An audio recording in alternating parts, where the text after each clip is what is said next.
जहाँ बात आन के आ जाए, आन मतलब ही वतन के, वो खून ना खोल जाए, वो खून ना, अरे वो पानी से भी बदतर बा। बिरहा का हमारा इजे से शुरुआत हो जाई, जौहरी लगता आए हो भैया, बतावल जाला क्यों जमाना रहल जौनी जमाना में स्वर्गीय राम दद्दा स्वर्गीय बुल्लू दद्दा जौहरी बोलत रहना, लोग बोल के चली गई ले।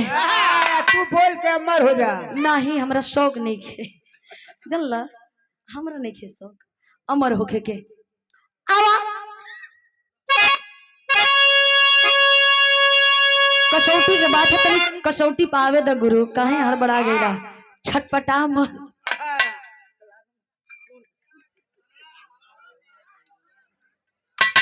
आवा त सही है।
हेलो ऐसा ना साड़ू, अगर अगर फाटल तो तोहरा आज कुल कटाई का कटबा पैसा हो।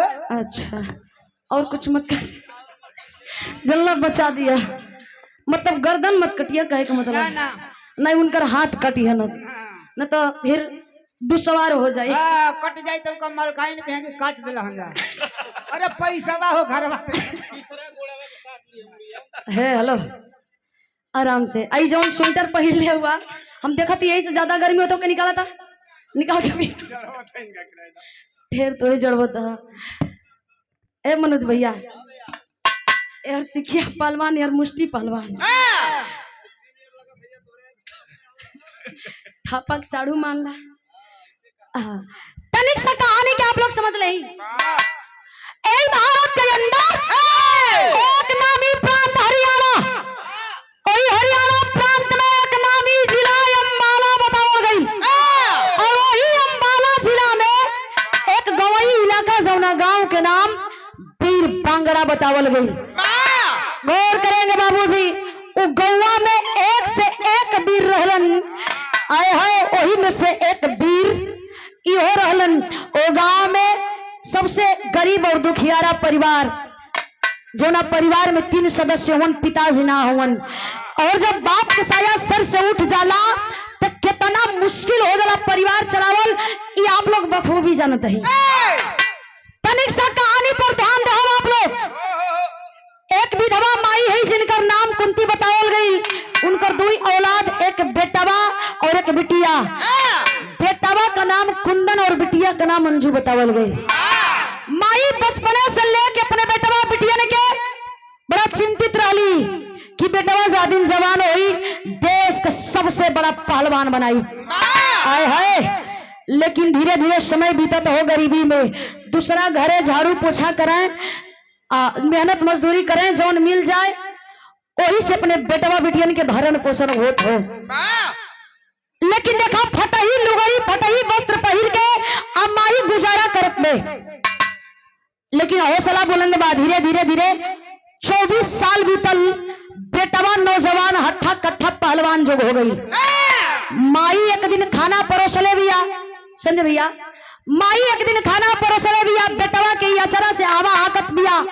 आप कहलस की एक कुंदन, बुरा ना मानत है, एगो बात कही, कुंदन कलश की माई एगो ना अनेको बात कही डाल। आए है माई कहलस कि हमके तो के बाद में चल जाइया, ए भैया बाद में चल जाइया, नहीं तो चल जा, नहीं तो आराम से जा, हल्ला मत कर। नहीं तो दूसर कुकुर घुसुर दी है सा।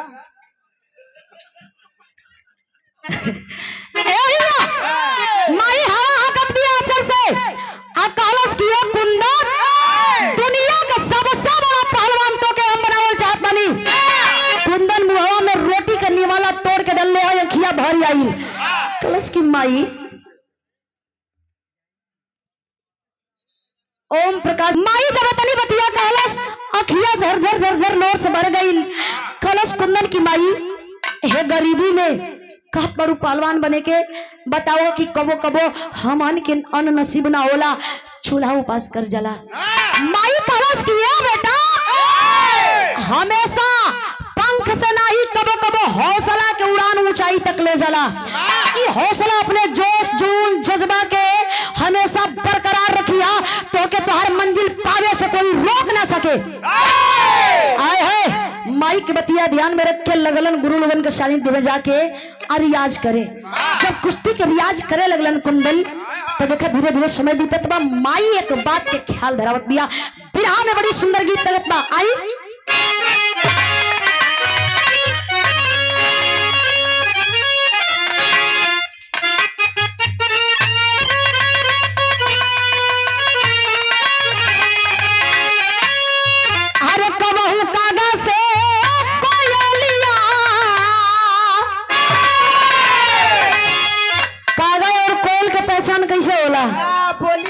बोली से, कागा बोली तो उसट बोली, कोयल बोली तो एकदम मीठ बोली, है ना। कैसे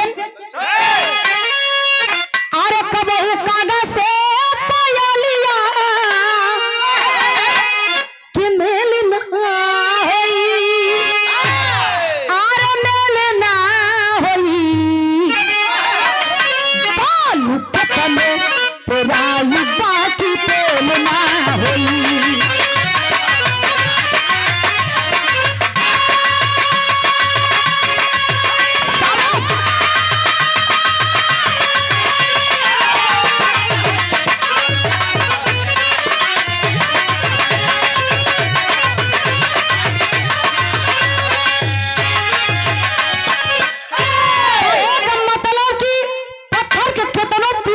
सुगंध ना निकली और फूल के वो कोढ़ी के मसल देबा तो पूरा घर जगमगा उठी ओकरे खुशबू से।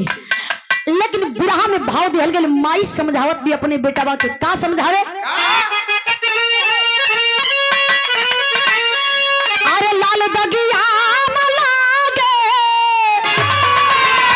अरे लाल दगिया न लागे, लाल दगिया न लागे, अरे खानदानी में, अरे हिरानी में नाम कई है ये छोटा पहलवानी में।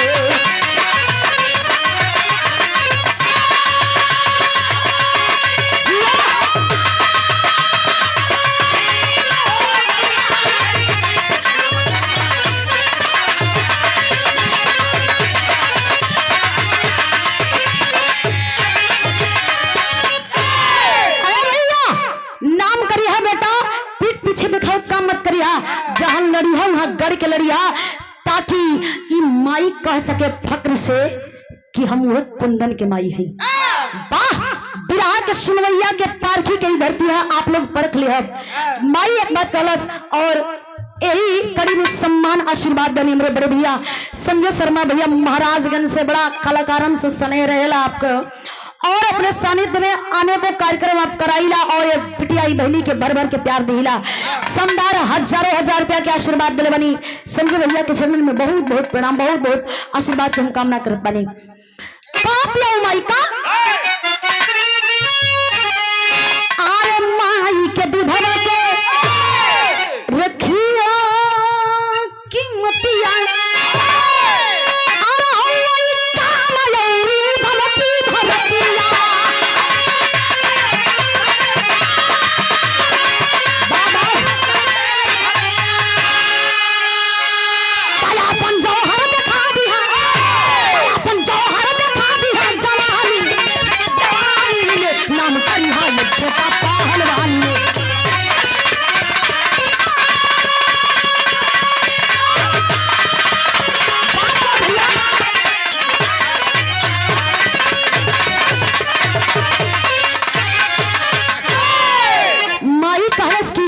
का कर्जा हो सके तो चुका दिया। हेलो ज्यादा घौंजिया था भैया, तनी के क्लियर करा, ज्यादा घौंजिया है ना। हेलो रहेगा, अरे भैया ज्यादा कम हो गई। कौन करेंगे माइक कहलास कि पहलवान बनिया तो एक नंबर के लोग ही ना कहे कि हमरे गांव में एगो लइका तन मनी रियाज वाज करेला, नहीं लोग कहे कि रियाज कैलस त कैलस तौदारी से लड़ेला। वाह एकदम कम मत कर भैया। माई के तनी बतिया सुन के अरे हटावा हाथ हटाला। माई के तनी बतिया सुन के कुंदन रियाज में लगल बा। गुरु लोगन जहाँ 10 20 50 चलन के सिखावत हुन वहां जाके वो अपन शिक्षा ग्रहण करत बा। लेकिन पहलवान के का होला मेन दाव पेच, कवन दाव से के मशहूर बा, इ पहलवानन का अपन अपन दाव होला। माई कलश की मेन दाव पेच पर ध्यान दिया के कौने पहलवान कौने दाव से मशहूर बड़े आए है। एक दिन कुश्ती की ओर जाता हुआ ना अखाड़े की ओर जाए खातिर तनिक सदेर हो गई। बहनिया अंजू से कहा तनी पानी दे, तू पी के निकल जेती। अंजू धावल पानी लेके आई, भैया के थमौलस, सोचलस कि तनी झटक के दूसर कोनो काम कले ही। तब तक से गिरल धड़ाम से हुई अंगनमा में। कुंदन दौड़ के बहनिया के उठौले, उठा के पानी के बूंद मार के छीटा मार के कहत बारे पगली तो के भइल का भइल अंजू? आनंद फरन में हॉस्पिटल में ले जाके भर्ती कैलन। हॉस्पिटल में भर्ती कैलन, डॉक्टर कहलन की गंभीर बीमारी बा, लंबा समय तक इलाज चली। कहलस कुंदन कि माई एके अब कैसे संभाल जाओ, अगर के तू संभाल लेते हो तो हम तोहर सपना पूरा करे में अपन कोनो कोर कसर ना छोड़ब। माई कलश के हम संभाल ले, तू अपने जहां तोहर फोकस है केंद्र बिंदु पर एकदम फोकस कैले रहो, वही अर्जुन के जैसन आए है। माई के बतिया मान के और रोज रियाज करे जाता। बीच में आप लोग ए लाल पगड़ी वाले चाचा, चेक वाले भैया हे से बड़ा कुछ ना आए। देखिए बिरहा तनिक सामोर लेता और बिरहा में बड़ी सुंदर गीत लगता। आई तो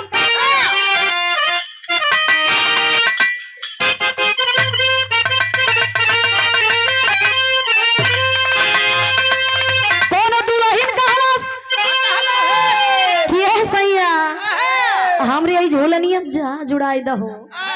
झुलनिया पे हो, हाँ हो तब सुपनेखा बन जाए परी। ये भरम बतवारा तू कबो उड़वैले बड़ा? नहीं भैया, हेलीकॉप्टर हो ना ड्रोनो कैमरा उड़वा देते। ओ सुपनेखा ना बनी, वो बेचारी कलश के हमरा झूलनी पर जहाज वाला गढ़ानी गढ़वा दा। अपन अपन गढ़ानी पसंद करेला लोग, तू तो वैसे दे लेना होगा। तू का भाई? हाँ ना भाई कहे का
छपवावल गई, टीवी टेलीविजन पर चले लगल कि कोनो लंदन वाला पहलवान फिर आके ऐलान कैले बा।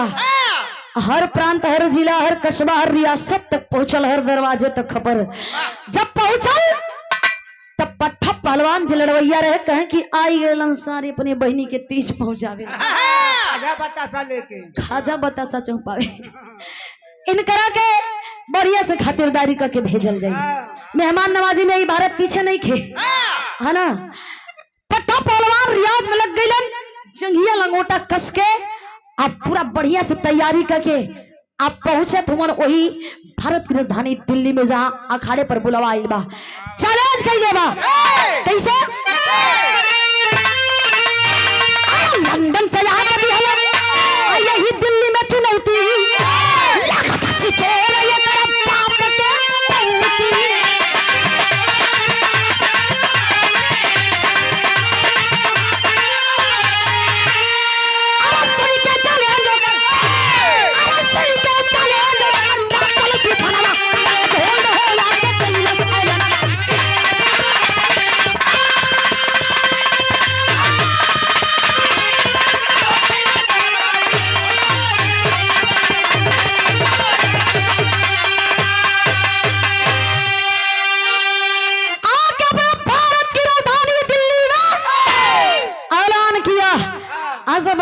सुनलन त चलल बड़न पट्ठा पहलवान ओइजा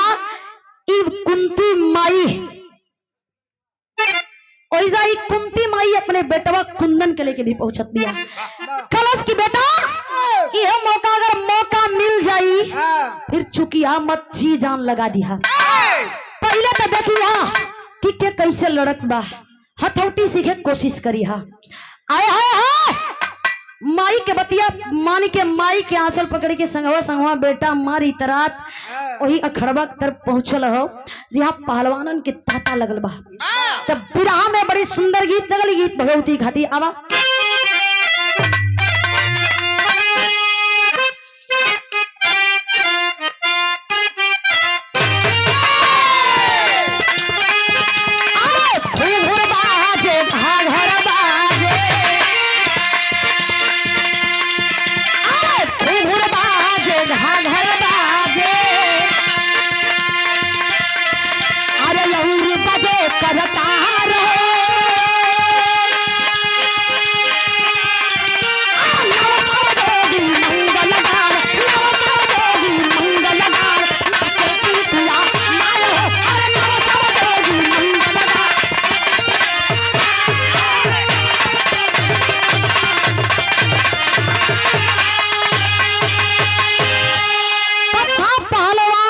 विरामन मात्र 5 से 7 मिनट बाचल आप लोग ज्यादा उठ बैठ न करिए चलल बड़न पट्टा पहलवान तक कैसे चलन अरे सुनी के चुनौती चले जो बहादुर अरे सुनी के चुनौती चले जो बहादुर अरे तो मयान है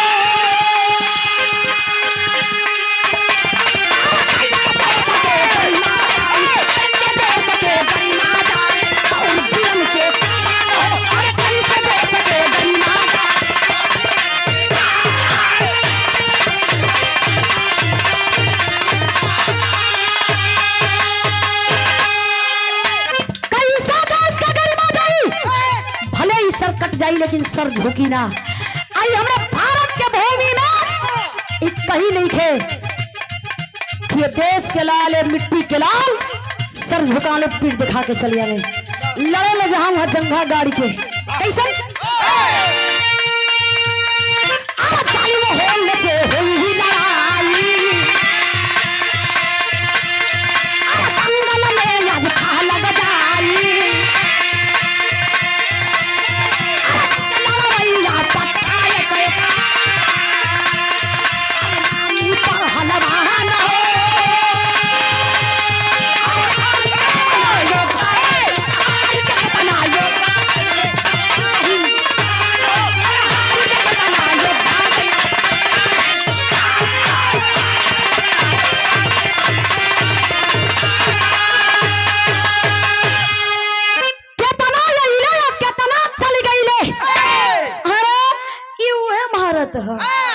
जो लोहा के चना न को छबुआ के भेजेला बड़ बड़ बटाई बही गई ना तू कहत हो कितना पानी हाँ आज था ही लग जाई हाँ काहे कि आई रहो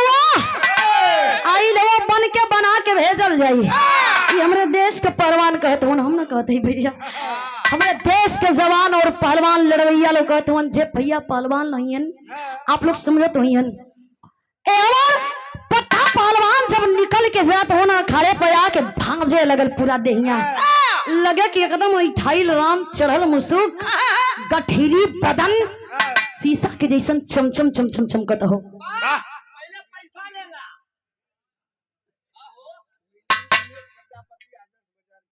मिंटू दिनेश प्रजापति आदर्श बाजार से ई गार्जियन जी के द्वारा 200 रुपए देके आशीर्वाद दिया गया बहुत बहुत प्रणाम बहुत बहुत धन्यवाद हमरे बिरहा के आखिरी गीत लगता बड़ी मिजाजी गीत बा कैसन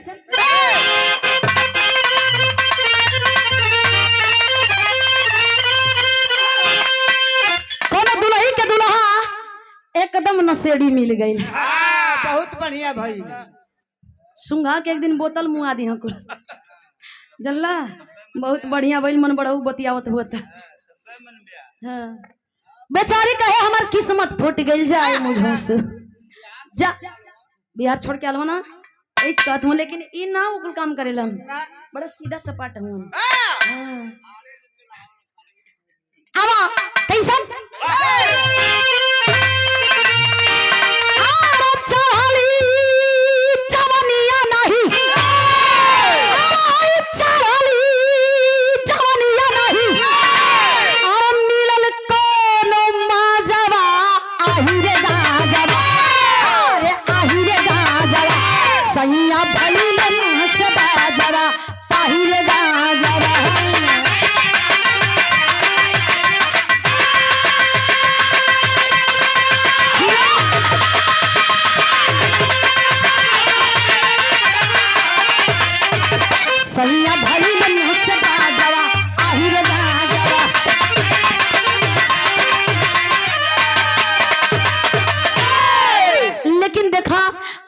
ऐसा पहलवान पहुंचल मन वो अखाड़े पर जिनकर लोग एक बार ना 10 बार नाम लेवे में सोचे ई मनवा डगमगा जाए खाली नौआ सुन के कैसन कैसन पहलवान हुआ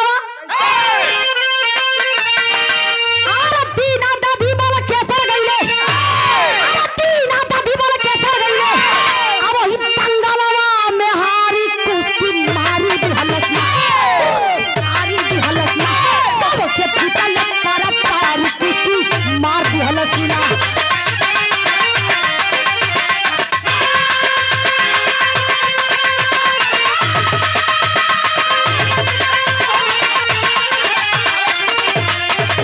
सबके जीतल सारा पहाड़ी कुश्ती मार दी हलस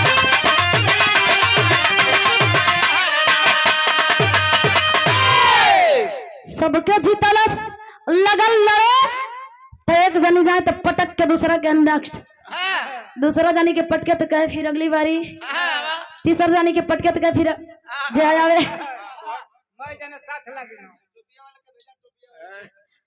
लगा कि रियाज कराओ तो बोलावे भैया भाई घुमा के पटक के कहे हटा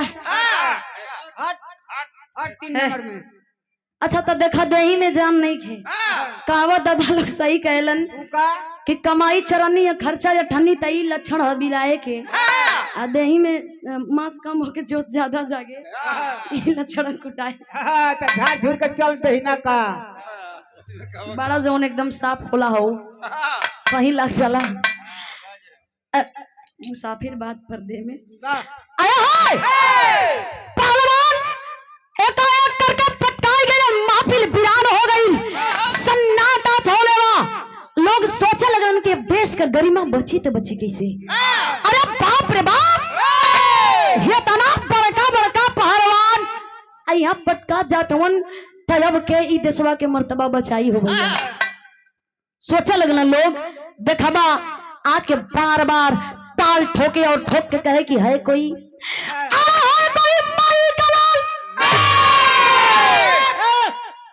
मर दे वो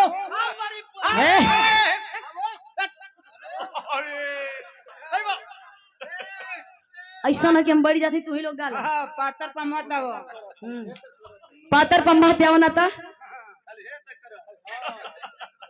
स्किन टच हम चुप रहा अब मत बोलिया कलश की माई कलाल जो होके हुआ कि हमसे लड़ी रे नहीं तो हमें जीत के ताज पहिरावल जाओ हम निकल जाएं आय हाय लेकिन कुश्तियां टाल दिहल गई अगली सुबह तक एवर माई देखत देखत तो कुंदन के माई के रहीना गई अखाड़वा पर सोटा लेके पहुंच गई कलश की का हो कोई नहीं थे कोई नहीं थे जाकर घमंड तोड़ के भेजा लानत बाई सन जवानी पर अरे लानत बाई सन जवानी पर ऐसे बढ़िया ही चूड़िया ला पहिर के जाके घर में बैठ जा मर्द ना तो भड़ुआ जरूर कहा जाइबा मई ललकारत दिया आ ना लड़ब तब का कहे आ रहा मेरे जुतारे ली हलस आया ही देसमा तपनिया कईले पायला न फिर से बंगल रे गुमनिया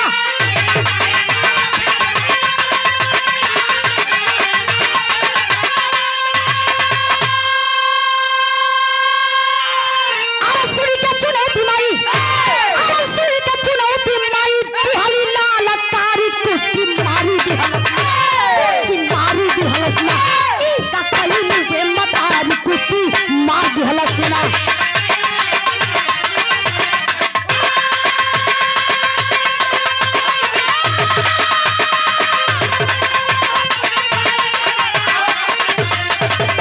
ई का कई मुझे मतारी कुश्ती मार दिहलस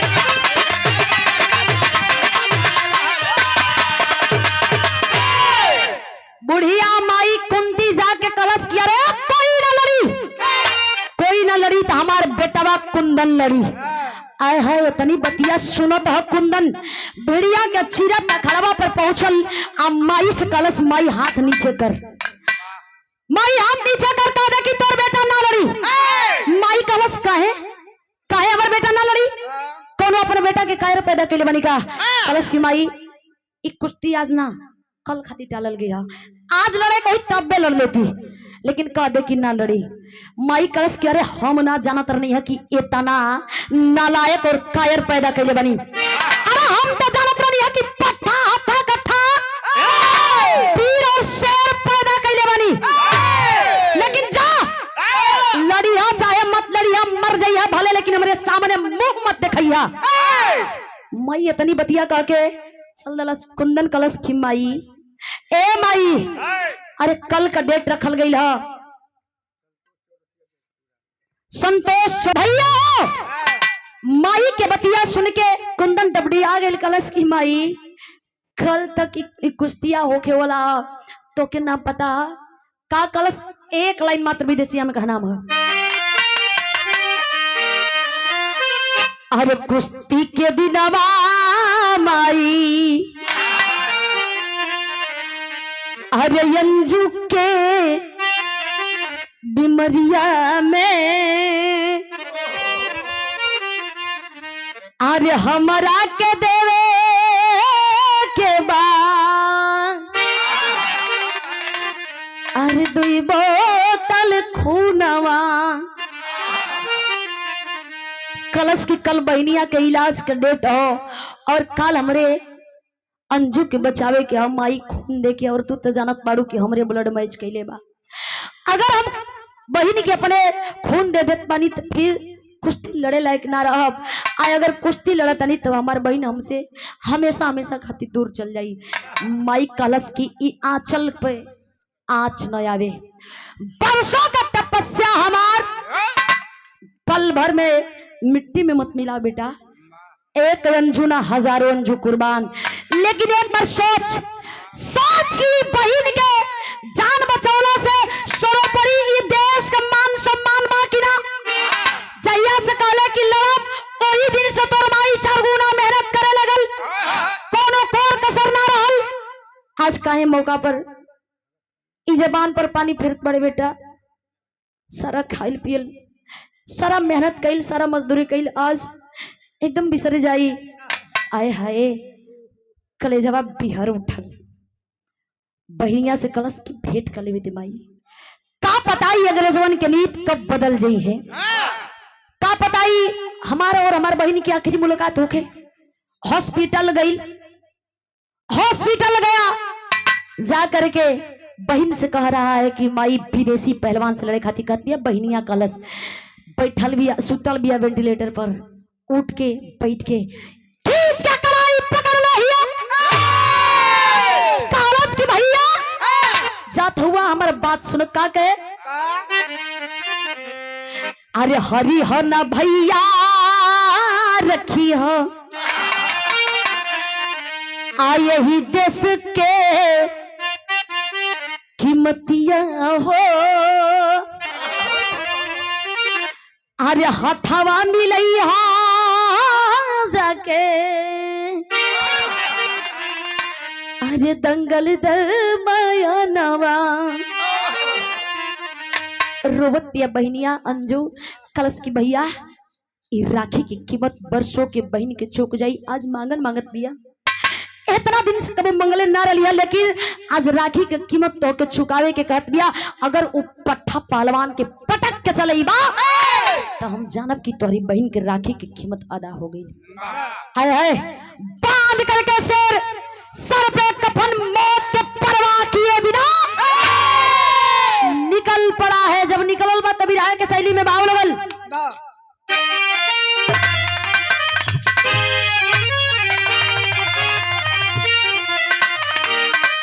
एगो बड़ा लई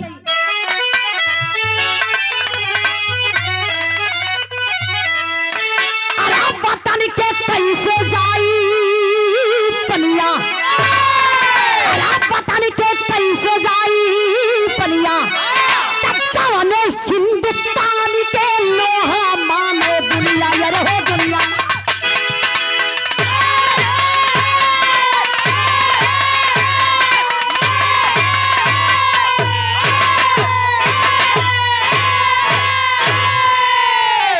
जौने हिंदुस्तान के लोहा माने दुनिया वतन के कैसे जाई पनिया।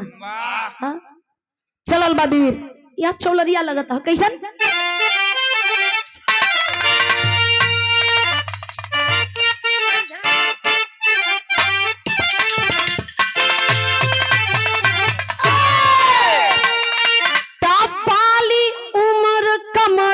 चकनिया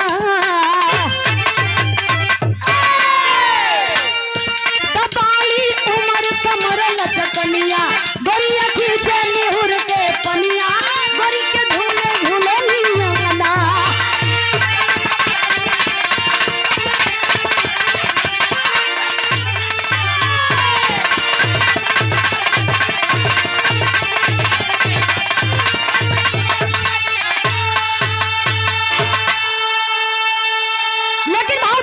शांति रहे। ए गुलशन भैया तनी धीरे ही बतियाला आवा अब ही ना बोला गुरुजी तनी बिरहा खरसान आवा गुरुजी। दंगल पीछे चला है अही रहे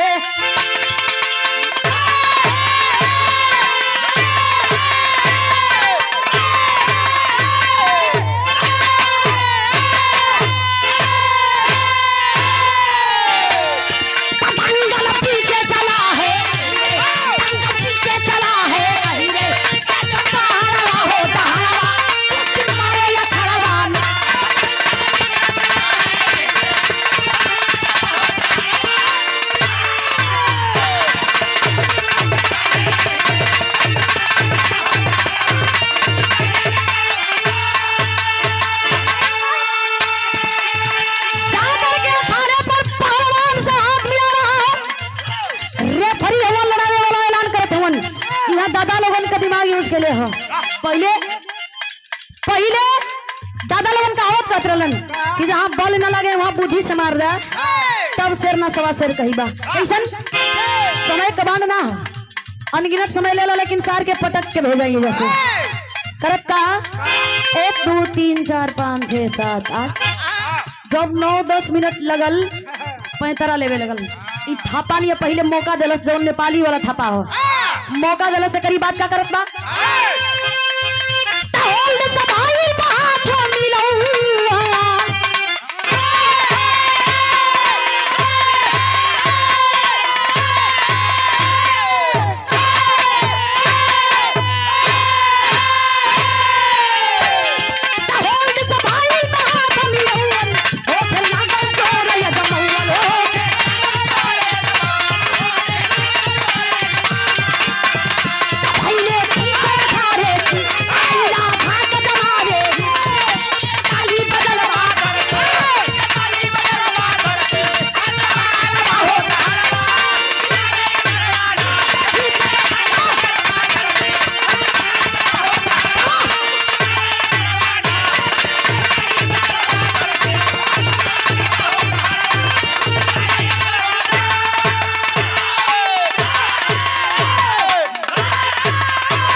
धरी ना कहीं फाड़ देना।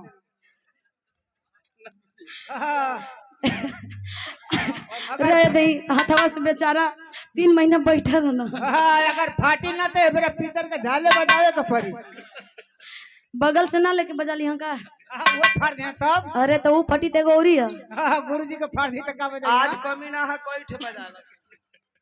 हे पहलवान के दा गुरुजी ई हाथे से बैठल रहना गोड़ से खड़ा रहना बेचारे। ले ला ले लो भैया। हाँ पहलवान जूस पिया तनी एनर्जी आ गई। 50 रुपया कमे हो में कर तलिया एक दिन कपड़ा पर से नीचे। तो छलक के गिर जाई ऊपर से।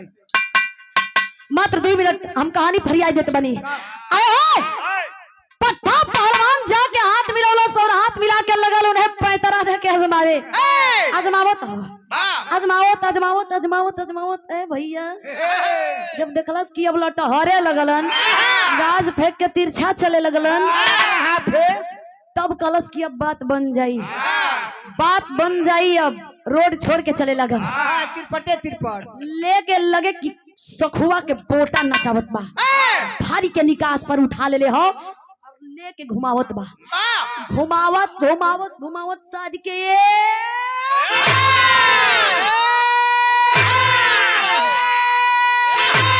अब रहेगा। ए भैया ए रुक जा मर जाई तबे छोड़बा का। पटक के हो मच रहलो 2-3 बार वही पर लगल हाथ से। अब हम कुछ ना कहब 5 भैया के इशारा आला ना तो तोहे बनतैती हम तू हंसे लगबा है ना। ना भैया मैं हड्डी चरचराई लगी। आए हो पट्टा पहलवान पटका गई जौन महफिल में सन्नाटा रहे लोग ताली के मारे इतना गड़गड़ाहट से कुछ सुनाई देत ना है इतना खुशी के मारे ताली बजावत हुन। घोड़ा पर बैठा के बाजा बजा के फूल माला से स्वागत करके जुलूस निकालल गई। जब ही बतिया माई के पता चलल कुंती के कलश के हमार कुंदन जीत गई। हमार कुंदन जीत गई। अरे माई फूले न समाती इतनी खुशियां वो खुशी के बयान ना कर पावतिया। कलश हमार कुंदन जीत गई। आए है गाड़ी वड़ी का साधन लेके कलश की कुंदन तक जुलूस के साथ धीरे से रही हैं। हम उनसे पहले पहुंचत हई। माई कुंदन से पहले घर पहुंचत बिया काहे पहुंचत बिया हम बिरहा में 2 लाइन आला में क्लियर कर देता नहीं।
चाहिए ना घरवा जाके माई आरती के थाल सजावत बिया कि बेटावा आई तब माथे पर तिलक लगा के और स्वागत करब अपने बेटवा के। काहे की परसों का तपस्या आज पूरा भइल बा करीबन 24-25 साल के बाद।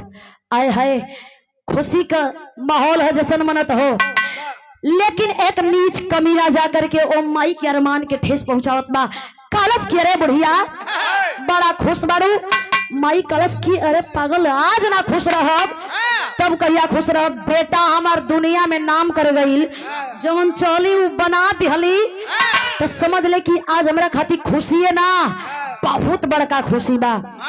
कलश की इतना इतराए के जरूरत ना है ज्यादा मत उतरा।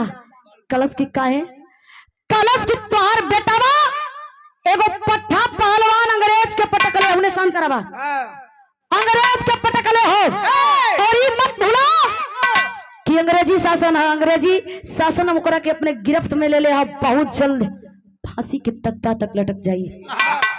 हालांकि ये सरासर मजाक किया ऐसा मजाक ना होके के चाहिए कि केहू की जिंदगी और मौत के सवाल यहाँ निर्णय निकल जाए। माई बतिया बर्दाश्त ना कैलस हाथवा से आरती के थाली छूट के सारा समनवा बिखर गई धरतिया पर गिर के छतिया पर मुक्का मार के आई हो लाल कही के छटपटाए लगली। मात्र 1 मिनट ना बीतल माई ई दुनिया से विदा हो गई। आए हाय बाबूजी तो रहबे ना कैलन बचपने से माई भी दुनिया से माई के सया उठ गई सर से। लेकिन बेटवा यहाँ घड़ी दो घड़ी के बाद पहुंचत बा देखत बा कि हुजूम जुटल बा शांत करा के बाजा वजा बंद करा के घोड़ा से उतरलस। उतर के कलश की काहे हो भैया ए चाचा ए दादा काहे काहे एकदम शांत होई। ई गरीब के बेटवा एक दुखियारी के बेटवा दुनिया में नाम कर गेल ते बात की तो के खुशी ना तू लोगन के कलन की खुशी है बाबू तोरे जीतला के खुशी पूरा देश दुनिया के बा। लेकिन एक तरफ से गम सतावत बा कलन की हटा तू खाली ऐसे ही बतियावेला हटा हमरे माई से हमें मिलेदा। दौड़ के जाके दरवाजे पर आवाज लगौलन चौखट पर माई ए माई तू कहां चालू कि तोहार बेटा जया जीत के आई ओ दिन माथे पर तिलक लगा के स्वागत करबू तोहार बेटा तोहार अरमान पूरा कर देले बा जल्दी से आओ बर्दाश्त नहीं के हो तब अभी ई खुशी हमसे बर्दाश्त नहीं के हो जल्दी से टीका लगा के अपने बेटवा के स्वागत कर माई। आए हाय उन्हें का पता है माई ना आई। एक बाद आंगन में प्रवेश कैले अवन देखत हवन माई गिरल बिया चारू खाने दौड़ के उठौले बनन उठा के गोदिया में सर रख के जगावे लगलन। माई लागत खुशी के माहौल बाई खुशियां बर्दाश्त ना कैलस का माई। हर कोई के खुशी के आंसू भी आवेला और गम के आंसू आवेला ए भैया लेकिन माई के जगावत मरन ना कोनो हरकत नहीं के नवस टटोलत हूं इन नवस टटोल के धड़कन चेक कैलन कोनो हरकत नहीं खे बॉडी का हर हरकत बंद हो गई बा। समझ गईलन कि माई भी साथ छोड़ देलस। बहिया के हॉस्पिटल से बोलौलन कलन माई के आखिरी विदाई बा आके मिल ले। लेकिन हम दुनिया का सबसे अभागा बेटा बानी माई हम दुनिया के सबसे अभागा बेटा बानी जौन बेटवा आज जीत के हार गई। अरे करा खुशी में तू ना शामिल भइलू माई। बाबूजी तो बचपने में साथ छोड़ना लेकिन तू तो आज टुहरा बना के चल गई माई। अरे कम से कम जवान बहनिया के कन्यादान कदले हो तू बेटा के सर के बोझ थोड़ा हल्का हो गई। रोवत बड़न लोग समझावत बड़न एक कुंदन आज तुआर माई के बारी बा कल के हो और के माई के बारी बा ई दुनिया कही रीत बा। लेकिन अर्थी सजल जनाजा उठल तक कालन कुंदन माई ई हमेशा खाती कलेजा में मलाल रही कसक रही का कलन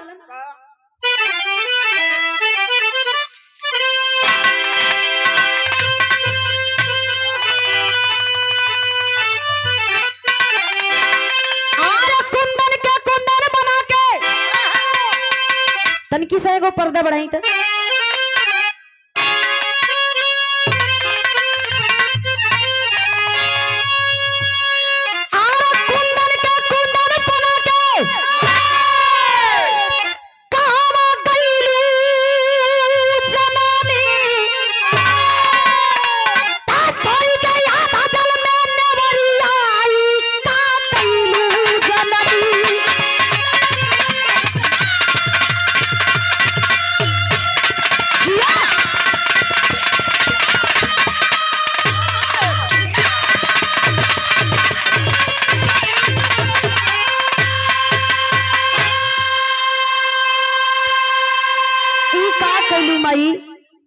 माई आय हाय माई से गलवा लिपट के रुवत बड़न दोनों भैया बहनी कहत बड़न माई तू काले रहलू ना कि दूध के कर्जा चुका दिए लेकिन माई रे तो दूध के कर्जा तो ना चुका पैनी, लेकिन पर कहीं जबान के फर्ज अदा करे चल रलिया। का कलन अरे भारे नाही पवली तोहरी दूध के कीमतिया, अरे भैया पहिनी आज फूटल की सोमतिया, तब तोरी के ममता के बहाना बाई का, अरे तैरू जनानी, तब तोरी के याद जल में नेवरिया, इका तैरू जना।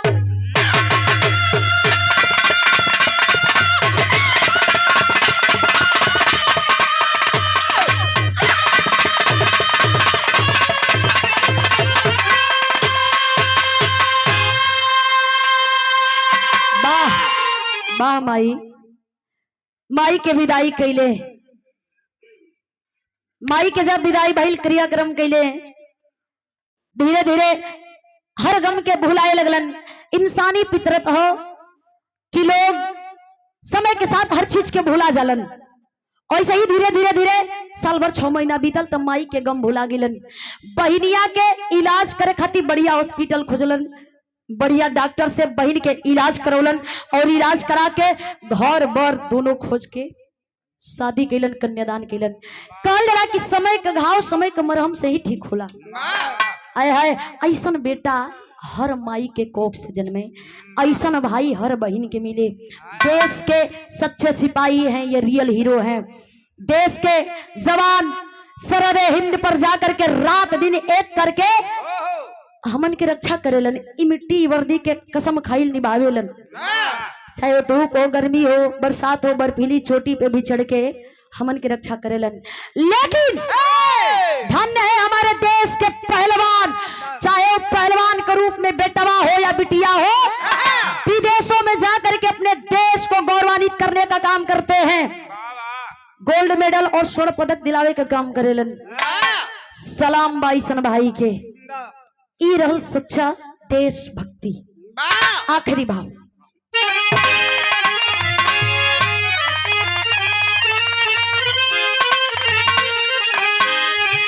अरे पत्तू छे बरकासी बुल्लू सुखनंदनी अनमोल रंजीत रवि नारायण भाई जांगला डोल, और हम तन के कैसे जाई पनिया, भैया वतन के कैसे जाई पनिया, कलम पे काटी वो जखन के चन्ना बरसे चलिया, वतन के